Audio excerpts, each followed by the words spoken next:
Soluções para o presente e o futuro é o que nos move. Desenvolver alternativas para a produção de energias renováveis é essencial para um futuro sustentável que impulsione o bem-estar das pessoas e a prosperidade da indústria, reduzindo a dependência de combustíveis fósseis e reduzindo os impactos ambientais. Uma nova postura não apenas preserva o meio ambiente, como assegura qualidade de vida melhor para futuras gerações, estimulando um desenvolvimento econômico responsável e inclusivo. Com mais de 4 décadas de história, o 6IBR, com sede em Sertãozinho, São Paulo, polo industrial com empresas metalmecânicas e de automação industrial, destaca-se com pioneirismo, promovendo os interesses das indústrias de base em todo o Brasil, desenvolvedoras de tecnologias e equipamentos para o setor bioenergético. O 6IBR tem atuação marcada por uma abordagem estratégica envolvendo as esferas municipal, estadual e federal. Desempenha papel fundamental na formulação de políticas públicas relacionadas à energia e meio ambiente, defendendo práticas industriais responsáveis e sustentáveis.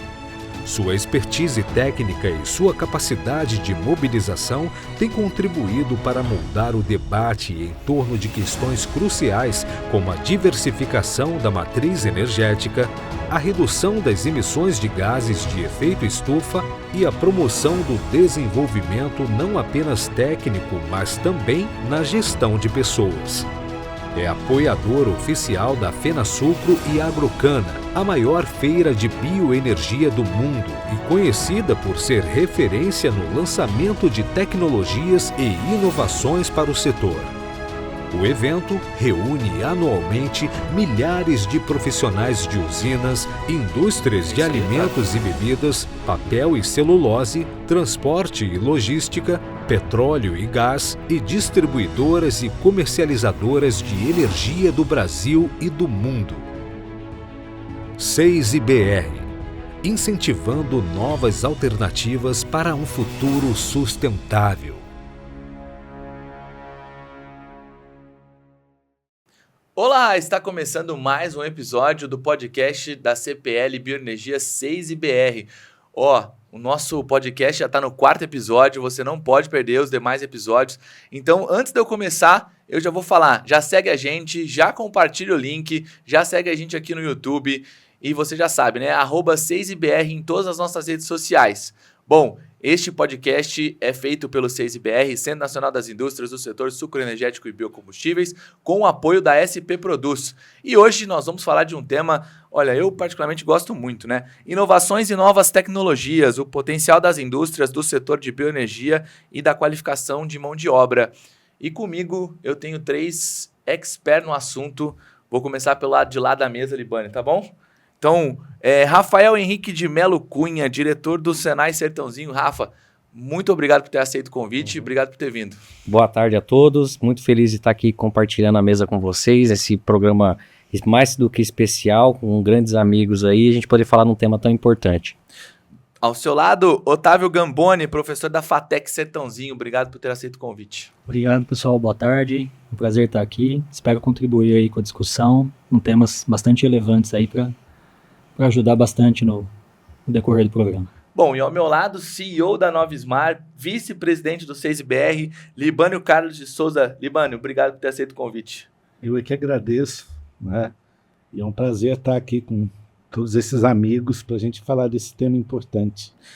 Bom, a gente sabe que a bioenergia é uma das áreas mais promissoras dentro do contexto aí de inovação, de tecnologia, e acho que a gente pode começar já falando de como que está o cenário hoje. Libânio, como é que você viu esse cenário da tecnologia hoje, sendo empresário da área? Então, olha, nós estamos vivendo um momento especial de tecnologia no mundo, né? É a democratização do conhecimento.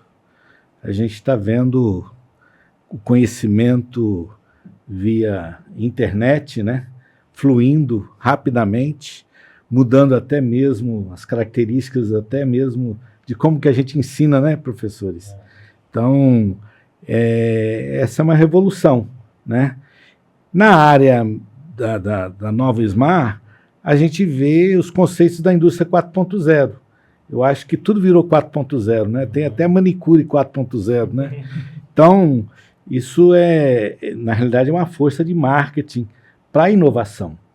Eu acho que o mundo percebeu como é importante, né, a inovação, as novas tecnologias. Eu acho que esse é um novo cenário aí que a gente está vivendo, dessa democratização do conhecimento e a valorização da inovação. Acho que não tem hoje quem negue como é importante a inovação. Bom, agora eu vou passar para o lado do ensino. Como que ensina? Como é que vocês ensinam? Como é que vocês estão ensinando? Fica à vontade aí, quem quiser. Não, muito legal. A gente vem acompanhando tudo isso que o colega Libânio citou, das mudanças, tanto com relação à evolução tecnológica para uma indústria mais conectada, mais digitalizada, e também a transição que nós estamos tendo de gerações, da inserção desse jovem, desse profissional nesse mercado tão moderno e tecnológico. O processo de ensino-aprendizagem ele está se transformando também. Nós tivemos aí com o advento da pandemia o avanço da educação remota, que foi um desafio para todo mundo, o povo brasileiro entender este modelo e principalmente a gente acertar os ciclos de vida das tecnologias. Então muitas vezes uma tecnologia que você está acessando hoje, se você não tiver uma transição educacional rápida, o ciclo de vida dela se encerra antes do profissional chegar ao mercado. Então estar antenado, desenvolver programas com um dinamismo maior e principalmente adequado a esse público que está entrando para que ele seja transformado e consiga ingressar na indústria é muito importante. Então, essa sintonia entre monitorar o mercado, ver como estão as curvas de evoluções tecnológicas e trazer esse público para dentro para que a gente faça um processo de formação rápido e dinâmico é cada vez mais necessário, né? Eu acredito que sim. E toda vez que a gente pensa em novas tecnologias, a gente ouve muito em profissões do futuro, né? Como preparar os alunos ou as pessoas que estão trabalhando, que buscam se capacitar para profissões do futuro, para as novas tecnologias, e a gente ouve muito, as profissões do futuro e a tecnologia ainda não foi inventado. E de fato, né? Muita coisa ainda não, tanto que é novo, mas não tem como pensar em novas tecnologias, novas profissões, novas carreiras sem um conhecimento prévio. Então, tudo aquilo que se ensina hoje na escola, no curso técnico, no curso de tecnólogo, no curso superior, bacharelado, licenciatura, isso vai servir de base consolidada para que qualquer pessoa que esteja se capacitando seja capaz de desenvolver e também de utilizar novas tecnologias. Né? A gente não pode ficar pensando só em desenvolver novas tecnologias, mas em sim utilizar. Né? Libani, a gente fala um pouco dessa parte também, da questão da bioenergia, com novas plantas, né? Hoje tem plantas aí surgindo de energia mais limpa, né? A gente está falando aí de energia de combustível de aviação. Então, assim, como que as empresas estão fazendo essa mudança para essas novas tecnologias que estão chegando até na produção de bioenergia? Então, olha, a gente está notando aí um avanço tecnológico muito grande, né, no setor da bioenergia. Eu tive a oportunidade do ano passado participar do ETRI, um encontro lá dentro da USP.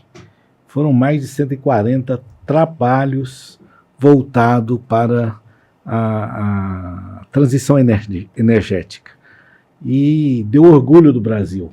A gente vê, né, que o Brasil está muito certo e está liderando isso no mundo. Então, hoje o que eu acho que a gente tem que perceber é que nós estamos num papel de liderança e temos que nos valorizar. Né? Às vezes o brasileiro não se valoriza, mas em relação à transição energética, precisamos ter muito orgulho do que está sendo feito, né? E é oportunidade. Então, o que eu vejo aí, né, é que o Brasil será uma grande potência, né, na produção de energia limpa. E esse significa oportunidades para todos nós, né, em termos de formação de gente, em termos de produtos, em termos de novas indústrias, né?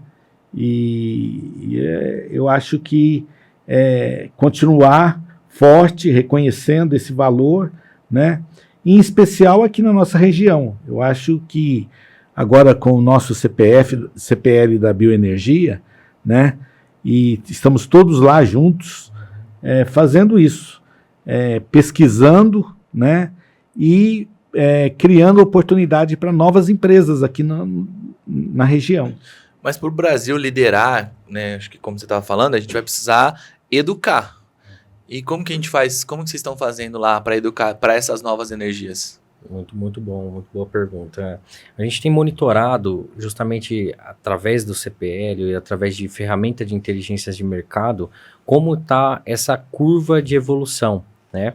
E naturalmente desenvolvendo programas para todas as frentes da transição energética, né? Então nós estamos falando desde o próprio etanol, que é uma solução para o mundo, quando a gente fala aí na transição energética, nós estamos falando de biogás, de hidrogênio verde. Então estar antenado a esse ciclo que o Brasil e o mundo está vivendo é muito importante para gerar os programas de formação em vários níveis, tanto da aprendizagem, cursos técnicos, cursos rápidos, para quem já está na indústria e quer se requalificar, e preparar o mercado para toda essa transição, para operação das novas plantas, para que a gente faça essas integrações que temos hoje com cana, com milho e assim por diante, e aproveitar essas oportunidades e não deixar que o Brasil perca, né, essa oportunidade que o mundo tem de ser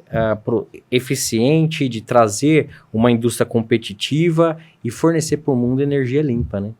Outra coisa que eu acho, né, que o Senai tem feito, né, que o Rafael pode falar um pouquinho mais aí para a gente, é sobre a parte de pesquisa, né? Sim. Então, eu vejo que o país como um todo despertou para a inovação, né? Então, nós mesmos temos lá um projeto conjunto, SMAR e Senai, com outras 7 empresas, né, de inovação. Então, esse tipo de atuação é que vai criar um caminho para o país ser o líder. Não só as empresas precisam ter pessoas fazendo inovação, mas lá dentro da escola. Isso. Eles já estão formando o profissional que depois vai trabalhar lá para nós. Ele já fez inovação lá. Já sai praticamente empregado, né? Isso. Claro, né? A gente já está buscando pessoas que já vêm prontas, né? Que já têm experiência em algumas tecnologias para acelerar lá dentro da empresa.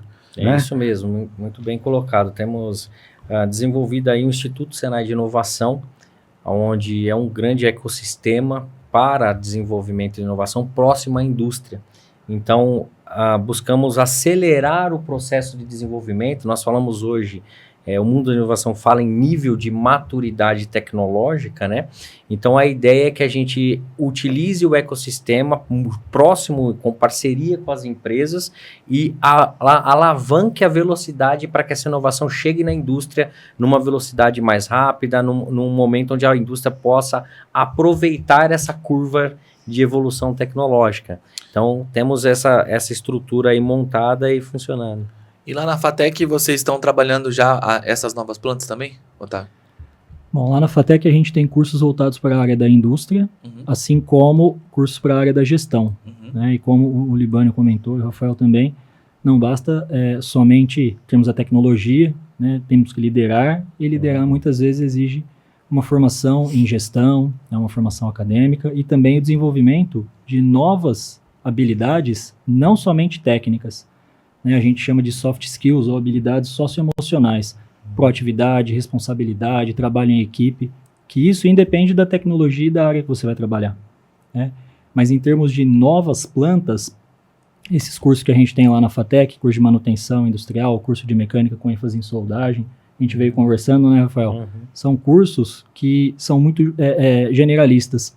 Então, eles conseguem atuar desde tecnologias ou indústrias de base, indústrias de alta tecnologia, e eu acredito que sim, tá? Que esses cursos eles podem dar subsídio para novas plantas, para novas tecnologias, mas principalmente por conta da maneira como ele é ensinado, né? A tecnologia e a inovação, ela também entra dentro da sala de aula, com uso de metodologias para ensinar, uso de inteligência artificial. A gente vê muitas plataformas pensadas para professores, para auxiliar professores no preparo das aulas, em estudos de caso, em resumo de dados muito grandes, exatamente para que isso, a inovação, ela comece dentro da sala de aula e chegue até o empresário ou até o colaborador de uma determinada empresa.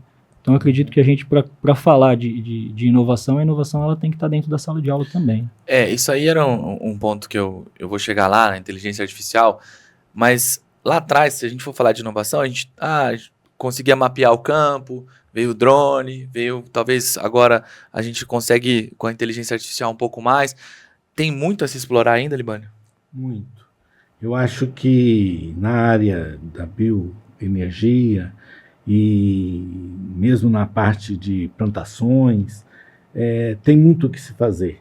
O Brasil já evoluiu demais, mas eu acho que ainda vai acontecer muito em termos de pesquisa, né? A Embrapa está investindo muito, e eu acho que em todos esses setores tem muito que acontecer. Então, a gente vê mesmo lá com a FATEC, né?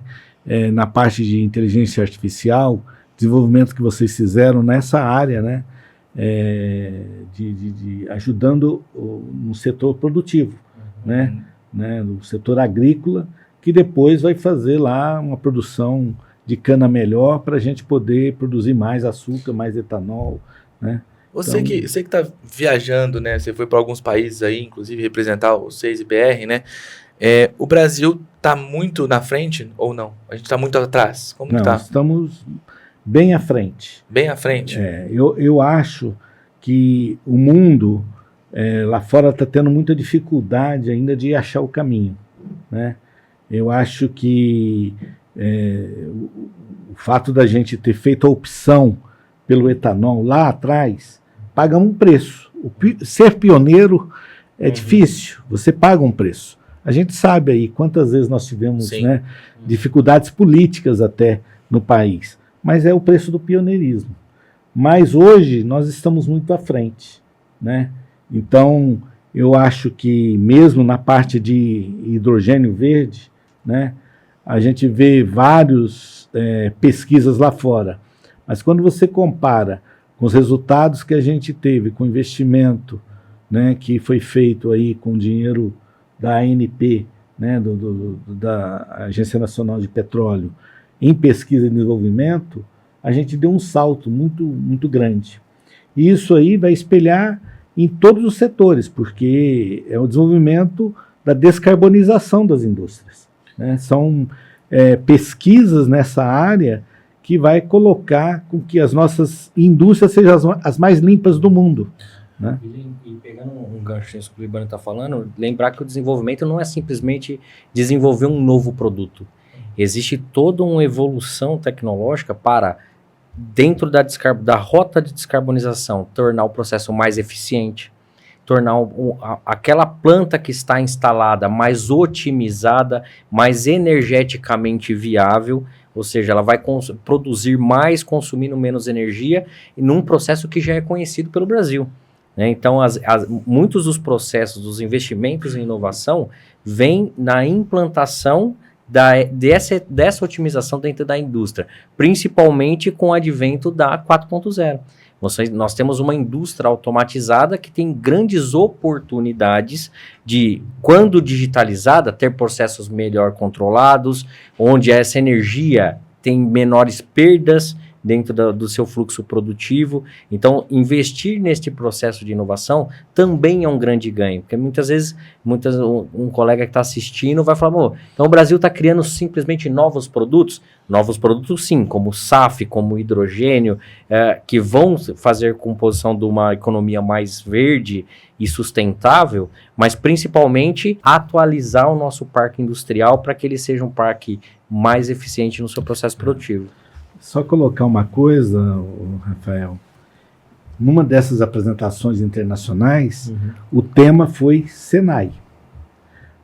essa visão do Senai de atuar como vetor da indústria 4.0 para as empresas do país. Essa é uma ação diferenciada que o Brasil tomou. E isso nos coloca numa posição de destaque, né? Recentemente, o BRICS lançou uma atividade parecida com o que o Senai faz. Ou seja, os países dos BRICS se reuniram para fazer o que o Senai já faz, que é promover a capacitação das indústrias do BRICS para a indústria 4.0. E hoje o Senai faz esse trabalho, acelerando o país a algo que a gente estava para trás. Eu lembro dos políticos falar, nossa, vamos perder a corrida da indústria 4.0. Hoje a gente passou a estar na frente. Isso, né? Exatamente. É justamente uma jornada de transformação digital. Porque muitas vezes para o empresário, ele está ali no dia a dia, lutando para fechar o caixa, para entregar os seus produtos, e muitas vezes ele olha o tema indústria 4.0, ele pensa, então, eu vou fechar minha fábrica, colocar só robô aqui dentro, apagar as luzes, e não é isso. Concorrer, né? Exatamente. Isso era a minha próxima pergunta. Inclusive, eu até olhei para o Otávio aqui, que eu ia falar, a gente está falando muito de automação, de indústria 4.0, mas e aí? Porque ele falou de curso de gestão, né? Quem vai fazer a gestão disso tudo? Como é que você qualifica esse profissional? E outra, será que a inteligência artificial vai tirar emprego mesmo? Ou vai ter que ter uma pessoa para operar isso? Era a próxima pergunta. Ele vai responder, mas acaba o seu raciocínio que eu já vou deixar justamente. na então, isso que o Libânio citou é uma jornada. E dele entender o grau de maturidade que ele já tem e que a tecnologia vem para agregar o processo dele. Não vai simplesmente desmobilizar o ativo industrial e construir uma fábrica nova. Ele vai se digitalizando de acordo com a pertinência e com a tecnologia habilitadora que faz sentido para aquele processo, visando o ganho, e essa jornada ela tem etapas muito bem consolidadas. Então o empresário ele sabe plano de curto, médio e longo prazo e qual a tecnologia que funciona para a fábrica A, para o segmento B. Então, nesse processo, nós estamos falando aí de mais de 20 mil empresas já atendidas nessa jornada. Muito bom. E aí, Otávio? Como é que a gente faz isso? Essa gestão toda? Olha, não deve ser uma tarefa muito fácil, viu? E eu imagino que sim, né? Você tinha perguntado, será que a inteligência artificial ela vai tomar o emprego das pessoas e tudo mais? Às vezes as pessoas pensam que sim, né? Mas eu acredito que não. Tá? Eu não vejo a inteligência artificial tomando o emprego das pessoas. Eu acho que a gente vai se adaptar, né? Todos nós aqui. Como já aconteceu várias vezes. Exatamente. No início lá, quando a gente estava estudando, se capacitando, eu particularmente não imaginava chegar onde eu estou hoje. Mas as oportunidades elas vão aparecendo e a gente, com o conhecimento que a gente adquiriu, desde a educação básica, passando pelo ensino médio, pelo ensino superior, a gente vê essas oportunidades e aproveita. Então, eu acredito que a gente também vai ter que aproveitar essa oportunidade. Tá? A inteligência artificial, ela veio e ela veio para ficar. Ela não vai sair, ela não vai deixar de existir, a não ser que aconteça uma revolução ou algo muito... Humanidade, né? Então, isso vai fazer criar novas funções, novos trabalhos, né? Então, na realidade, é um incentivo para a gente se capacitar. Sim. Né? E começar a usar, né? E quanto mais rápido a gente fizer, mais à frente a gente vai estar. Então a gente tem que olhar a tecnologia sempre como oportunidade, não como um problema, né? Eu acho que quando você olha ela como problema, aí você já perdeu tempo. Olha como oportunidade. Já vai vendo como é que ela pode te trazer novas oportunidades, novos trabalhos, novas e é o que produtos. A gente vive hoje como a quarta revolução. Não é simplesmente nós não estamos agregando. E quando a humanidade já passou por 3 grandes revoluções, se adaptou, progrediu, trouxe qualidade de vida, trouxe expectativa de vida maior, um melhor consumo, equipamento, a oportunidade de consumir com maior qualidade. Então, nós estamos passando por uma revolução. E essa revolução vai ter um período de adaptação, vai ter toda a aceitação e integração dela na sociedade, né? Eu acho que enquanto a gente usar toda essa tecnologia, todo o avanço tecnológico, ele traz um incômodo porque você sai da sua zona de conforto. Né? E quando a gente olha para a educação, por exemplo, o uso de inteligência artificial, eu penso como foi a calculadora. As pessoas falavam, nossa, mas agora tem a calculadora, eu não preciso mais saber fazer conta de cabeça. Mas como não? Quando você vai fazer uma prova, você vai prestar um vestibular, né, numa roda de conversa, às vezes você vai comprar alguma coisa, a pessoa, tipo, né, vai 10% de desconto, é 15% de desconto, você vai ficar pegando a calculadora. E será que com a inteligência artificial a gente vai ficar assim também? Eu acredito que não. A gente tem que realmente aproveitar, né, e a gente fala, nossa, o aluno, você passa uma atividade online, o aluno usa ali o chat GPT, uma inteligência artificial para resolver, mas vamos usar isso para o lado bom. Vamos então pedir o chat GPT gerar um texto e vamos analisar o texto. Vamos ver como que esse texto foi gerado, como que a gente pode melhorar esse texto. Será que esse texto conseguiu ter um começo, meio e fim? Porque a inteligência artificial ela é alimentada pelos usuários. Então, deixa eu só fazer um convite, agora que a gente está falando de... Esse ano na FenaSucro vai ter a FenaBio, né? Então, a parte da FenaSucro aí de inovação tecnológica na veia. Então, você não pode perder a FenaBio dentro da FenaSucro esse ano. Então, só para fazer esse adendo, para todo mundo prestigiar tanto a FenaSucro quanto a FenaBio, inovação é um convite para todo mundo. Mas eu vou fazer uma pergunta, eu vou pôr um foguinho aí nessa conversa. Você falou da calculadora. Concordo no seu pensamento, mas é igual o celular, a gente ficou dependente. Será que a gente vai ficar dependente dessa IA, por exemplo, dentro da indústria ou não? Você acha que a gente consegue balancear as coisas? Olha, eu acredito que vai ser necessário esse balanceamento. A gente estava conversando há pouco, né, como as coisas estão aceleradas. E o Libânio fez um comentário e falou, olha, vai ter que diminuir, porque senão as pessoas vão ter burnout, né, como já tem e muito. Então, eu acredito que se não tiver esse equilíbrio, as coisas vão se perder.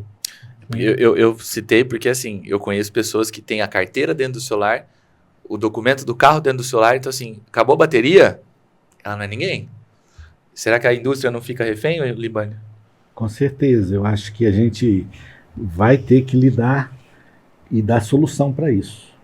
Então, assim, quando a gente nota, né, essa decisão, por exemplo, da gente proibir o uso do celular enquanto está estudando, né? É uma coisa muito boa, porque já estava se gerando um comodismo demais, né? Então, a sociedade precisa fazer uma racionalização, né, do uso do celular. Quantas vezes o celular está tirando o tempo nosso de produzir, né? E a IA, por exemplo, já não pode ser escravo dela. Nós temos que continuar sendo autor dela, né? Então, o que vai acontecer? A gente vai precisar ter oportunidade de aprender mais, não menos. Se a gente se acomodar e falar, não, a IA agora sabe tudo, eu não preciso saber nada, não. Aprenda com ela. Ela vai acelerar, na realidade, o que você sabe. Porque agora você vai consultar alguém que já sabe muito. Você vai saber mais ainda. Então, o homem tem essa capacidade, né, de saber mais, né, e fazer o uso daquilo que a IA sabe para ele produzir mais coisas que a IA ainda não sabe. Encurta-se os tempos de aplicação, né? Quando bem utilizado, todo aquele tempo que se investia, não é perder, investia em você fazer uma consulta. Todos nós aqui frequentamos bibliotecas, né? Então você tinha que ir lá na Barça, tinha que ir lá consultar a literatura técnica, muitas vezes para tomar uma decisão de engenharia.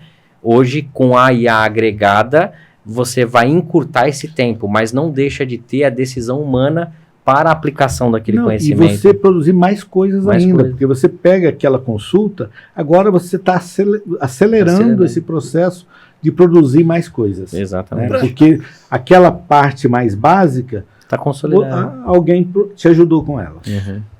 Para educar as turmas que chegam hoje, que são mais tecnológicas, né? Porque o pessoal hoje já nasce sabendo, né? A gente não teve essa coisa nossa de ter que aprender a mexer com a tecnologia. É mais fácil ou é mais difícil? Vamos lá, isso aí a gente tem... Eu tô aqui para polemizar, um grande desafio, mas é muito bom falar sobre esse tema, né? Hoje nós falamos dos chamados nativos digitais, é isso? Exatamente. Então é uma sociedade que já está imersa na digitalização.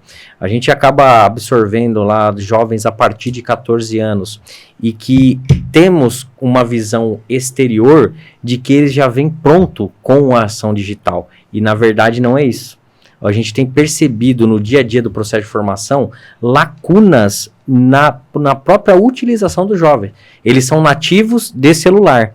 Então, é muito comum nos cursos a gente ter que dar curso de informática básica, de editor de texto, de planilhas. Por quê? Eles estão acostumados É mais básico do que isso, criar uma conta de e-mail. Eles são nativos para rolar telas e muito através do consumo de conteúdo. Quando você inverte o cenário, Produzir, né? O professor, mas ligar o computador e digitar um texto no Word, no editor de texto. Professor, como assim? Vou ligar um computador? Como é isso? Então...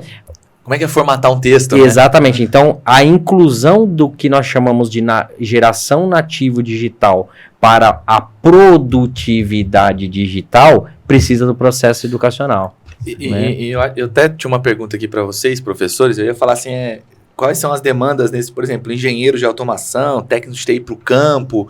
Porque, por exemplo, hoje em dia fala-se muito da utilização de drones, piloto de drone que teve que fazer o curso para ter a carteira para dirigir o drone e tal. Existe essa demanda de novas profissões? Sim. A gente mapeia, a gente tem um radar tecnológico para isso, para ir adequando e trazendo essas novas profissões para o processo de formação, né? Através disso, a gente monitora o chamado mapa do emprego, onde a gente cruza dados do que o setor produtivo tem de demanda de profissional frente à tecnologia ou frente à área tecnológica. Por exemplo, automação industrial. Qual é o nível de contratação e qual é o perfil do profissional que está sendo demandado pelo mercado na área de automação?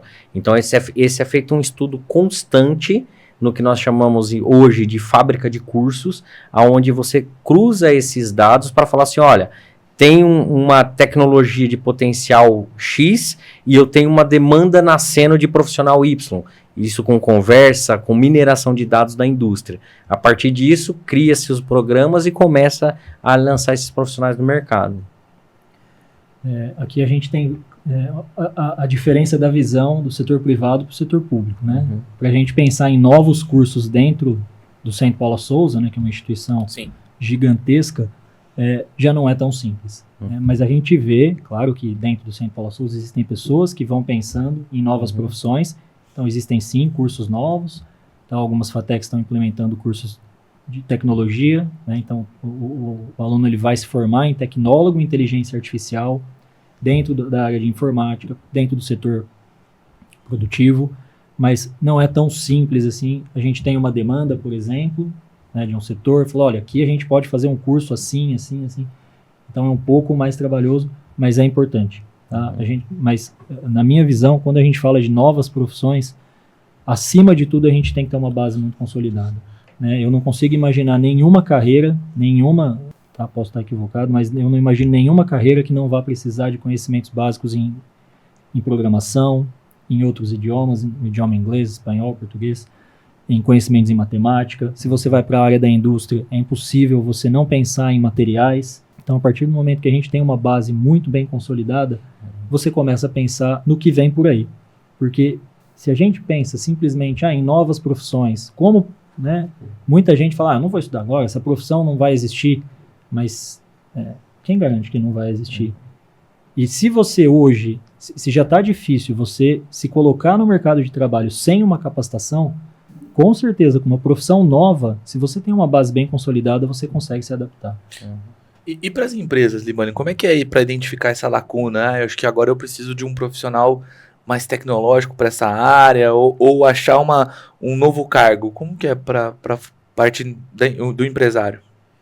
Olha, a gente às vezes faz o trabalho junto com o próprio Senai aí, né? Eu acho que, olhando aí o SEIS, né? Muitas vezes a gente vai lá e diz, olha, nós vamos precisar disso, né? Então já tivemos oportunidades disso, de conversar com, né? E agora tem algumas profissões, algumas habilidades que às vezes você tem que fazer dentro da empresa mesmo. Você cria e forma profissional dentro das empresas, né? E hoje a gente nota também que a tecnologia está evoluindo tão rapidamente que essas coisas são tanto no edge que você não encontra ninguém com aquele background. É fronteira mesmo, né? É a fronteira. Então, o que você tem que fazer? Descobrir. Você está criando aquilo agora, né?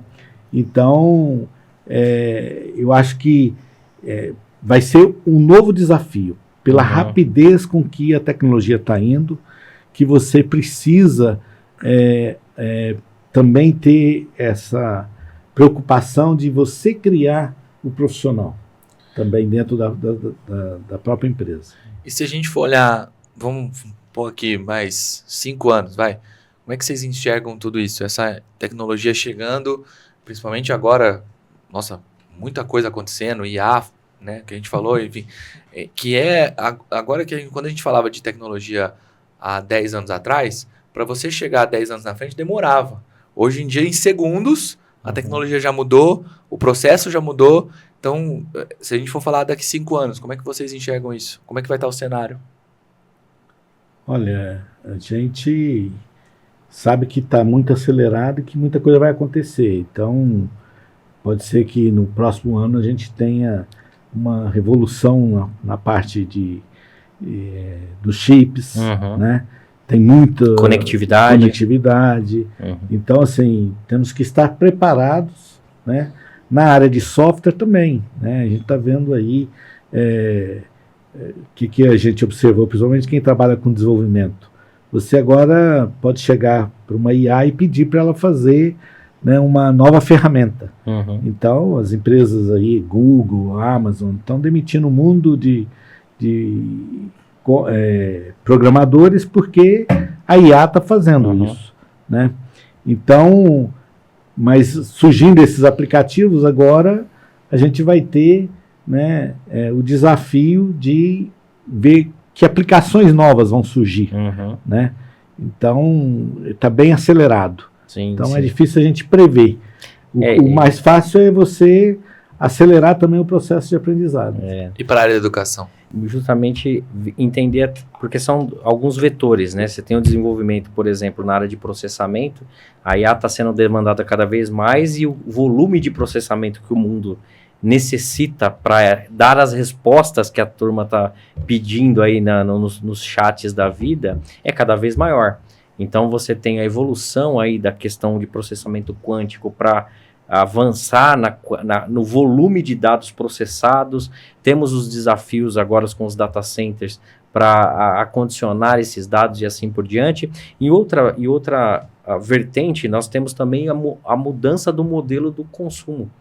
Então, você muitas vezes era um desenvolvedor de software, onde o teu produto era vender aquela licença.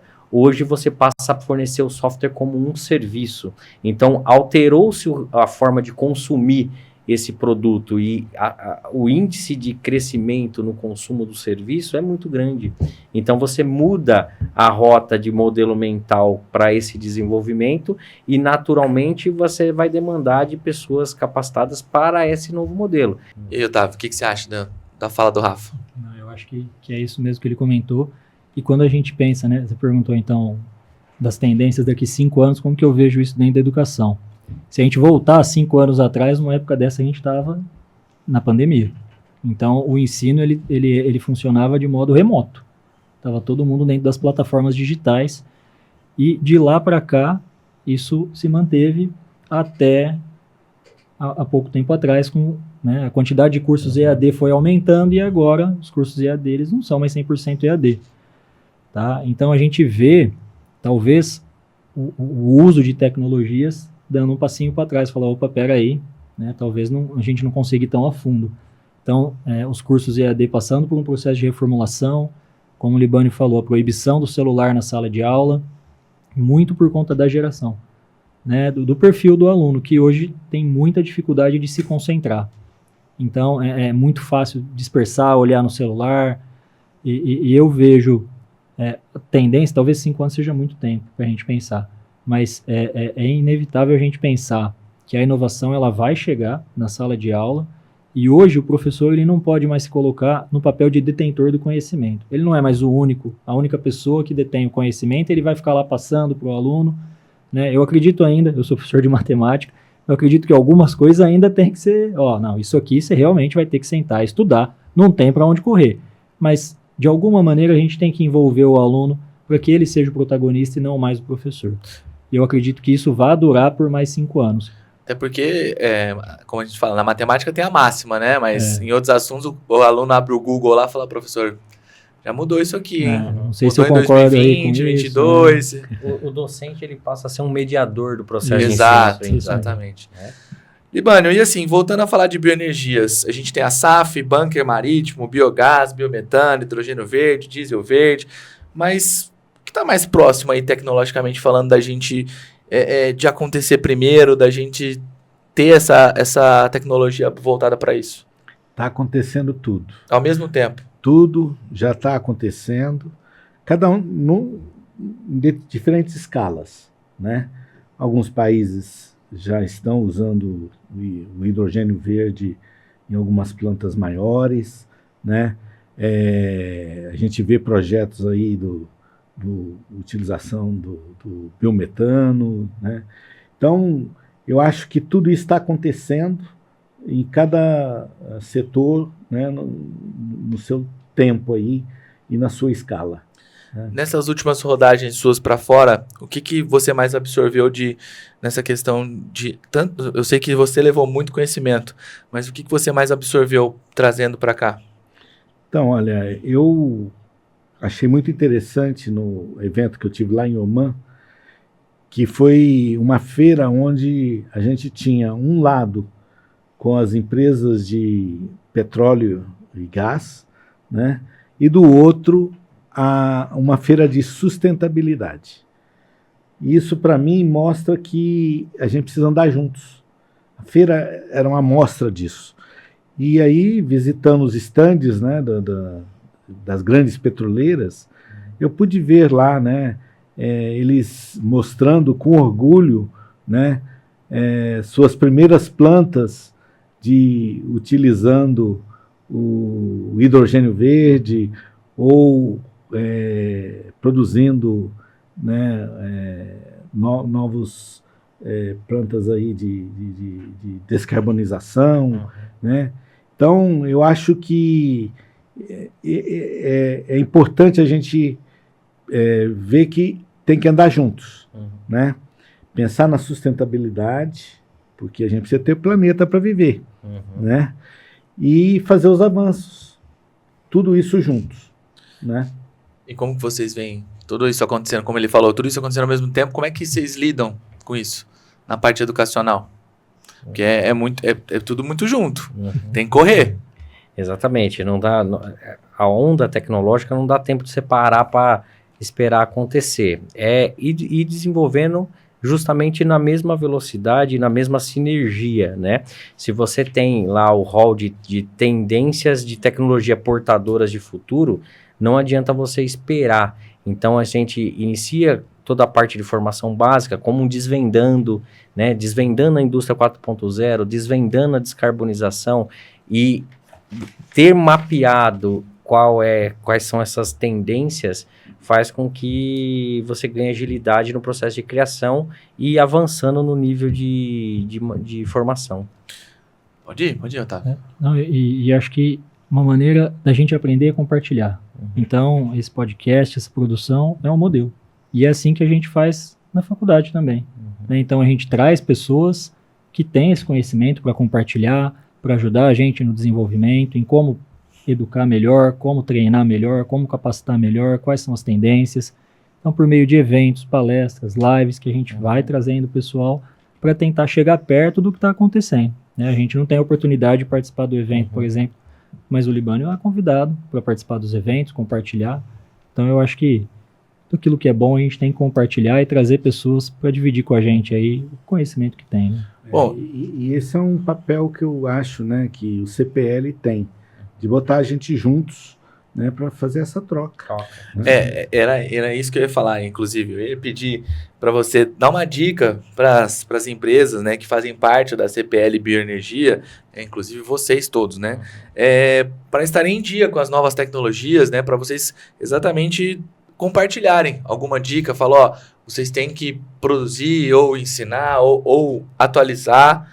Então, por favor, antes da gente encerrar, para a gente, com relação aos colaboradores dessas empresas, dê uma dica de empresário e uma dica do setor da educação, por favor. Eu vejo que é uma grande oportunidade. A CPL já vem abrindo frentes, né, fruto do resultado dessas discussões e dessa integração que tem entre os membros, de oportunidades de formação, inclusive subsidiadas pela própria CPL.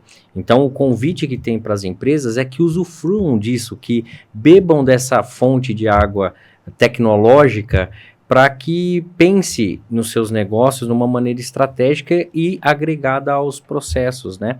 Então, já tem oportunidade aberta e que muitas vezes as empresas precisam avançar no consumo e na participação dessa riqueza que é a CPL.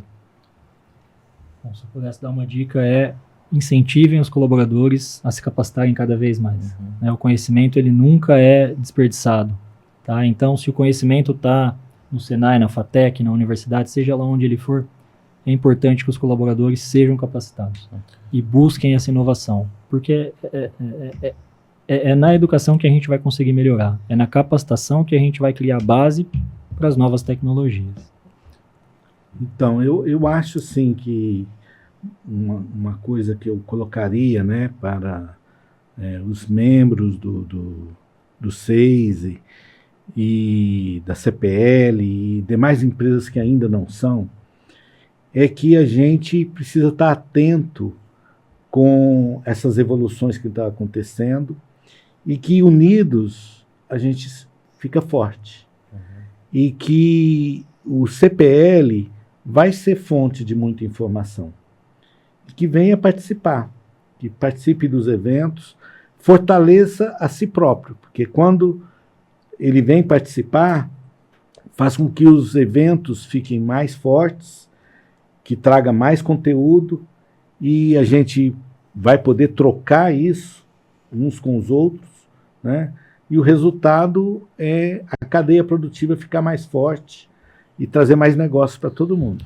Bom, e para você que ainda não faz parte ainda deste hall, né, da CPL, está aqui meu convite para você vir fazer parte do CPL, vir fazer parte também do SEIS-BR, vir fazer parte dessa grande cadeia produtiva local de conhecimento que a gente está compartilhando aqui hoje, né? Então fica o meu convite, porque a gente tem os comitês técnicos, né? Então dentro da CPL existem os comitês. Então você que está nos assistindo, fala, eu tenho uma empresa, ainda não faço parte, então já sabe.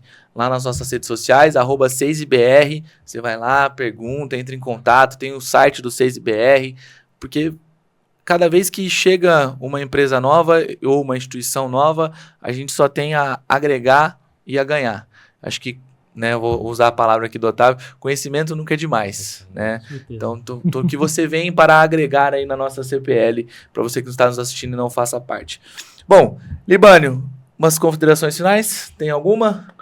Quer agradecer? Olha, eu acho que foi muito bom aí a gente poder trocar essas ideias, né? E reconhecer o valor da inovação para toda a sociedade. Né? Libânio Carlos de Souza, vice-presidente do SEIS-BR, CEO da Novismar. É uma empresa de pesquisa, inovação e automação industrial, é isso? Exatamente. Então, trabalhamos aí ajudando as empresas a evoluir e modernizar suas plantas. Do outro lado da mesa, Rafael Henrique de Melo Cunha, diretor do Senai. Rafa, obrigado. Suas considerações. Eu que agradeço, eu fiquei muito contente com o convite, estamos aí de portas abertas para estar com os colegas colaborando aí para o desenvolvimento da nossa cadeia da bioenergia e podendo contribuir aí para uma sociedade, um país melhor. Otávio Gamboni, professor da FATEC Sertãozinho, professor de matemática, é isso então? Também. Entre outras coisas, de matemática também. Suas considerações, por favor. Bom, obrigado pelo convite, pessoal. Vocês podem ter certeza que eu aprendi muito aqui com vocês, tá? Acredito que eu aprendi mais do que pude contribuir, mas fico bem feliz. E a gente deixa o recado aqui para as empresas, para que venham procurar, tá? O Senai, a FATEC, para fazer parceria. A gente está sempre aberto para fazer projeto, para trabalhar junto, para desenvolver pesquisa, desenvolvimento, inovação. É um convite para todos vocês e, mais uma vez, obrigado aí por estar aqui junto com vocês. Bom, este foi mais um episódio do podcast da CPL Bioenergia 6BR, que é do 6BR, Centro Nacional das Indústrias do Setor Sucro Energético e Biocombustíveis, com o apoio da SP Produz. Está aqui o nosso troféuzinho, nossa cadeia produtiva local, nosso 4º episódio, e a gente se vê no próximo episódio. Até lá! O SP Produz é uma iniciativa do governo de São Paulo que vai transformar o desenvolvimento econômico regional. Uma cadeia produtiva local, CPL, é uma rede de agentes de um mesmo setor, unidos para cooperar e crescer juntos. Sob uma governança comum, colaboram entre si com entidades públicas e privadas, contribuindo para o desenvolvimento econômico local da sua região. O Programa Estadual de Desenvolvimento das Cadeias Produtivas Locais, SP Produz, estimula e fortalece as CPLs, promovendo a descentralização do desenvolvimento produtivo e a redução das desigualdades regionais. As CPLs reconhecidas recebem apoio técnico para aprimorar e fortalecer suas atividades e, dependendo do grau de maturidade, podem participar de editais de fomento para obter recursos para seus projetos de desenvolvimento. À medida que a CPL avança de nível, ela ganha acesso a novos benefícios. Os níveis de maturidade das CPL são: aglomerado produtivo, CPL em desenvolvimento,